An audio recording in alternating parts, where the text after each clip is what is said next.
Praise the lord. ప్రభువైన యేసు నామములో మనందరికీ దేవుని దీవెన కలుగునుగాక, మనకి మన కుటుంబాలకి ఉండునుగాక. దేవుడు మనము వాక్యాలు చూస్తాం, ఆది కాండంలో దేవుడు ఆదామును చేశాడు, తర్వాత అవ్వనిచ్చి వారిని ఒక కుటుంబంలాగా తయారు చేశాడు. కుటుంబం అనేది దేవుడు ఏర్పాటు చేసినటువంటి వ్యవస్థ, దేవుడు ఏర్పాటు చేసిన వ్యవస్థ. ఒక వ్యక్తి మాత్రమే దీవించబడాలని దేవుడు కోరలేదు, కుటుంబం దీవించబడాలని దేవుడు కోరాడు. ఒక వ్యక్తికి మాత్రమే కొన్ని మంచి అలవాట్లు ఉంటే సరిపోవు, కుటుంబాలలో కూడా కుటుంబం అందరికీ కలిపి కొన్ని మంచి అలవాట్లు ఉండాలి. ఈ విషయాన్ని మనము మరియా జీవితంలో, యోసేపు మరియా యేసుక్రీస్తు జీవితంలో మనం చూడగలుగుతాం. మనము లూకా సువార్త 2వ అధ్యాయం 41వ వచనం నుంచి మనం చదివితే, పస్కా పండుగ అప్పుడు ఆయన తల్లిదండ్రులు ఏటేటా యెరూషలేమునకు వెళ్ళుచుండేవారు. యోసేపు మరియా యేసుక్రీస్తు వీరు ముగ్గురు ఏటేటా యెరూషలేమునకు వచ్చి ఆరాధన చేశారు అని వాక్యం మనం చదువుతున్నాం. అంటే ఆ కుటుంబానికి ఉన్నటువంటి మంచి అలవాటు ఏంటంటే, వారు నియమించబడిన సమయాలలో ఎప్పుడెప్పుడు మందిరానికి వెళ్ళాలో ఆ సమయంలో ఖచ్చితంగా మందిరానికి వెళ్ళి ఆరాధన చేసే మంచి అలవాటు కలిగి ఉన్నారు. కుటుంబం అందరూ కలిసి ప్రార్థనకి వచ్చేవారు. యేసుక్రీస్తు కూడా, యేసుక్రీస్తు తరజోలం ఆయన ఆ 12 ఏళ్ల వాడై ఉన్నప్పుడు ఆ పండుగను ఆచరించుటకై వాడుక చొప్పున వారు యెరూషలేమునకు వెళ్ళిరి. యేసుక్రీస్తుకి 12 సంవత్సరాలు, అంటే టీనేజ్ కూడా కాదు, జస్ట్ 12 years బాయ్. చిన్నప్పుడే యేసుక్రీస్తు మందిరానికి వెళ్ళటము, యెరూషలేంకి వెళ్ళటము అనే అలవాటును కలిగి ఉన్నారు. అది కూడా వాడుక చొప్పున అని ఉన్నది. మన పిల్లలకి ఏమి సంపాదించినా సంపాదించకపోయినా రక్షణలోనికి గనక వారిని నడిపించగలిగితే అది ఉన్నతమైనటువంటి ఐశ్వర్యం కంటే గొప్పది. అది అన్నిటికంటే మనం సంపాదించి మన వలన వారికి కలిగేటటువంటి ఏదైనా మేలు ఏదైనా ఉంటే యేసుక్రీస్తుని వారి జీవితంలో రక్షకుడిగా పరిచయం చేయడమే గొప్ప మేలు. అంతకంటే గొప్పది ఏది లేదు.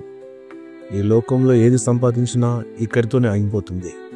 రక్షణ శాశ్వత కాలం ఉంటుంది. మన పిల్లలు రక్షించబడాలి, రక్షణ అనుభవంలోనికి రావాలి.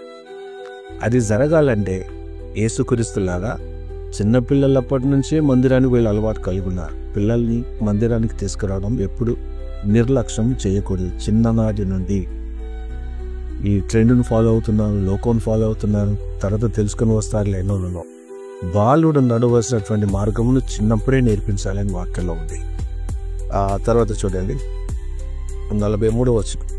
ఆ దినము తీరిన తర్వాత వారు తిరిగి వెళ్ళిచుండగా బాలుడైన యేసు యెరూషలేములో నిలిచెను. పండగను ఆచరించారు, ఆరాధన చేశారు, కుటుంబం అందరు కలిసి వెళ్ళిపోతున్నారు. తిరిగి వెళ్ళిచుండగానే మన జీవిత ప్రయాణానికి గుర్తు.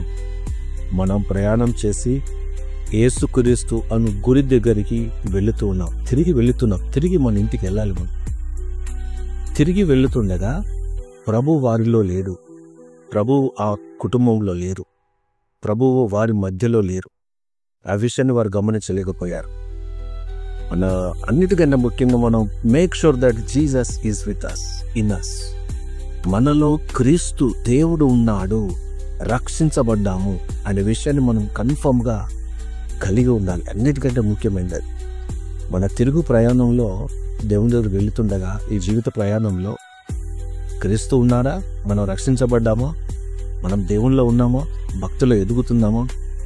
వి should have that confirmation that God is with అస్.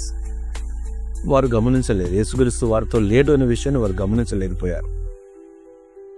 ఆ బాలుడైన యేసు యెరూషలేములో నిలిచెను. ఆ తల్లిదండ్రులు యేసుక్రీస్తు హృదయంలో ఉన్నటువంటి వాంఛని తెలుసుకోలేకపోయారు. What is the real desire of God towards you and me? నీ కొరకు, నా కొరకు దేవుడు ఏం కోరుకుంటున్నాడు, ఆయన హృదయంలో ఏమున్నదని వాళ్ళు తెలుసుకోలేకపోయారు. We should know the will of God, plan of God for you and me. నీ కొరకు, నా కొరకు దేవుని ఉద్దేశం ఏంటి, దేవుని ఆలోచన ఏంటి, మనం అది వాక్యంలో నుంచే తెలుస్తుంది. దేవుని చిత్తం అనేది దేవుని వాక్యం, దేవుని వాక్యమే దేవుని చిత్తం, దేవుని చిత్తమే దేవుని వాక్యం. వాక్యము తెలుసుకున్నప్పుడు ఆయన చిత్తాన్ని, ప్రణాళికను మనం తెలుసుకోగలుగుతాం.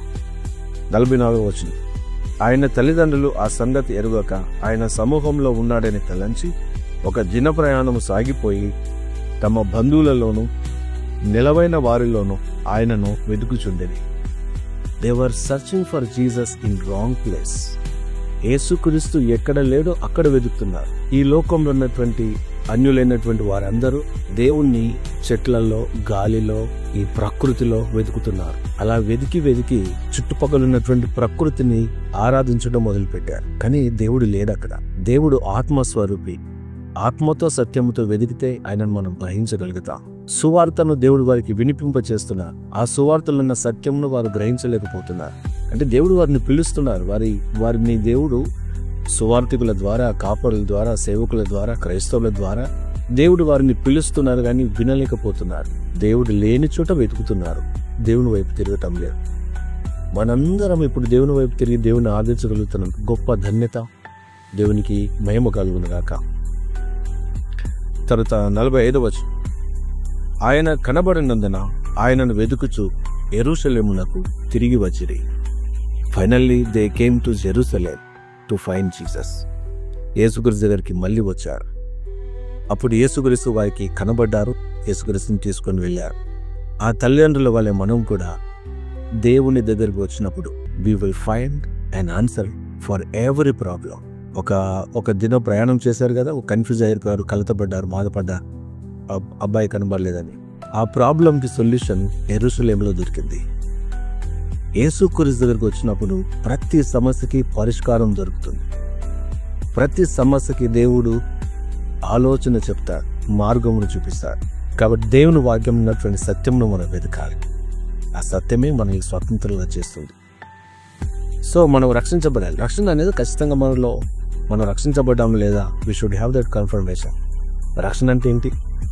యేసుక్రీస్తు మీ కొరకు, నా కొరకు మరణించి పాతిపెట్టబడ్డాడు. దేవుడు ఆయనను మృతులలో నుండి లేపాడు అని హృదయంలో నమ్మి మనం నోటితో ఒప్పుకుంటే రక్షించబడతాం. Do you have that faith and trust? Do you have that belief? యేసుక్రీస్తు నీ పాపం కొరకు, నా పాపం కొరకే మరణించారు, తిరిగి లేపబడ్డారు. ఆ రక్తమును, ఆయన త్యాగమును నమ్మితే మనం రక్షించబడతాం. God bless you. Have a blessed day. ప్రార్థన చేస్తాను. యేసు నామములో ప్రభువా, మీ పాస్టర్ని ప్రార్థిస్తున్నాం. Lord, we need your presence in every step of our lives. Lord, మా అనుదినము ప్రతి అడుగులో మీ యొక్క కృపా సన్నిధిని మేము కోరుకుంటున్నాం. మిమ్మల్ని ఆశీర్వదించండి. ఈ దినమంతా మీ సన్నిధిలో నడిపించి దీవించమని యేసు నామములో ప్రార్థిస్తున్న పరమ తండ్రి. ఆమేన్. God bless you. Praise the lord. Have a blessed day.